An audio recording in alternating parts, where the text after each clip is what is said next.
Good evening દોસ્તો.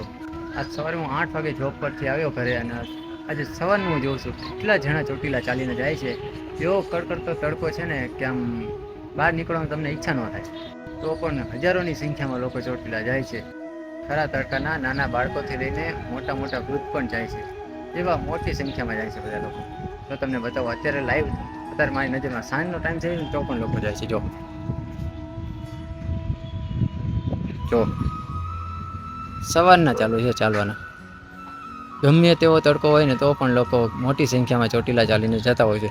અને ઘણા બધા 100 150 કિલોમીટર 200 300 કિલોમીટર દૂર દૂરથી ચાલીને જતા હોય છે. બધા 4 4 5 5 દિવસે અહીંથી ચોટીલા પહોંચતા હોય છે. કન્ટિન્યુ આજે સવારનું જોઉં છે કન્ટિન્યુ ગમે તેવો તડકો હોય ને તો પણ લોકો ચાલીને જાય છે.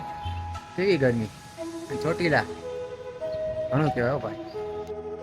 કોરોના પહેલા હું 3 વખત મારા મિત્રો સાથે ચાલીને ચોટીલા ગયો હતો.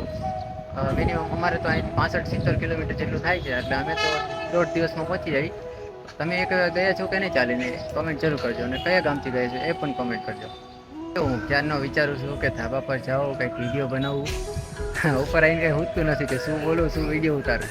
આ તો થોડોક આમ આઈડિયો આવી ગયો. બધા લોકો ચોટીલા ચાલીને જાય છે તો થયું કે એમના ઉપર એક વિડીયો બનાવી લો અને થોડી ઘણી કંઈક વાતચીત કરી લો. તો જેટલી વાર મારી નજર પડે છે ને રોડ ઉપર એટલી વાર હું માણસોને જોઉં છું ચાલતા. જો ખુલ્લી જગ્યામાં વિડીયો બનાવો. પણ એક તકલીફ તો રહે જ છે, કાં તો ગાડીના હોર્નનો અવાજ આવતો હોય, કાં તો ટ્રેન નીકળે એનો અવાજ આવતો હોય, કાં તો કૂતરા ભસતા હોય. આવી બધી નાની નાની તકલીફ રહે. એટલે આપણે વિડીયોને ઘડીક સ્ટોપ કરવો પડે, કાં તો કટ કરવો પડે, કાં તો આપણે રિપીટ કરવો પડે. એટલે આવી બધી તકલીફ તો થયા રાખે. કાંઈ વાંધો નહીં, ચાલ્યા કરે. તો આજે થોડુંક વાતાવરણ પણ બહુ મસ્ત મજાનું હતું અને થોડીક મજા આવી ગઈ વાતો કરવાની. આ લોકો બધા ચોટીલા ચાલીને જાય છે તો એ પણ સવારનું હું જોઉં જ છું. અને મારા બધા સાથે વાતો કરવાની પણ થોડીક મજા આવી રહી. મિત્રો, આ વ્લોગને અહીંયા સમાપ્ત કરીએ. વિડીયો ગમ્યો હોય તો લાઈક કરજો અને નાની એવી કમેન્ટ જરૂર કરજો. મળીએ નવા વ્લોગમાં. Bye bye.